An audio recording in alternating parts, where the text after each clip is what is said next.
कपिल भगवान कहते हैं। बोले उससे फायदा क्या होगा? उससे एक फायदा होगा। बोले क्या? संगस्ते स्वथते प्रार्थ्य संग दोष हराहिते। अब तो जो कॉपी पेन चले गए हैं, पहले जमाने में जब हम पढ़ते गए तो पहले पट्टी, खड़िया और किलम, किलम काई की, सरकंडे की। अब मेरे जमाने के समझेंगे, नए नए बालक नहीं समझेंगे, हैं?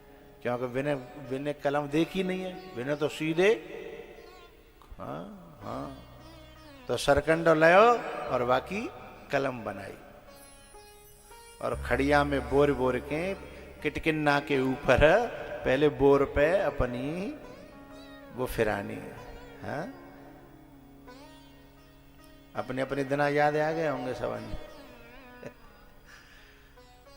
फिर खड़िया पे बोर फिरावते अपनो अपनो, फिर कछु दिना बाद फिर हमें मिलता था होल्डर। अब चले हैं फोल्डर, पहले चलता था होल्डर। हैं? पेन से भी पहले होल्डर, और स्याही की गोली आमती, नीली पीली बैंगनी, हैं? उन्हें फोड़ के पीस के और घोर के और स्याही बनावते।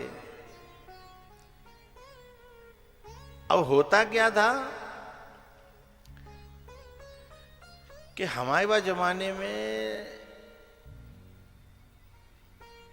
जब वो फैल जाता हो ना स्याही या खड़िया, तो बड़ी मुश्किल आती थी। तो काऊ काऊ पे पूरी क्लास में काऊ काऊ पे हो तो स्याही सोखता है, और जिसकी स्याही फैल गई या खड़िया फैल गई है, बाकी ऊपर स्याही सोखता डाल देते, वो तुरंत स्याही को सोख लेता था। फिर अपने बुद्धिका में धीमे धीमे धीमे धीमे बूंद बूंद करके पूरे निचोड़ लेते। पर यदि न को देर है गई तो पहले पक्के तो स्कूल होता नहीं है। हम लोग तो पक्के का अपना बिछाए हुए को टाट बोरा खुद ही ले जाते हैं, अपने बिछाए हुए को टाट बोरा खुद ही ले जाते, कच्चे स्कूल होते। वहां में यदि वो फैल गई स्याही तो न को देर भाई तो वो स्याही सोखता ना हो तो धरती सोख जाती है।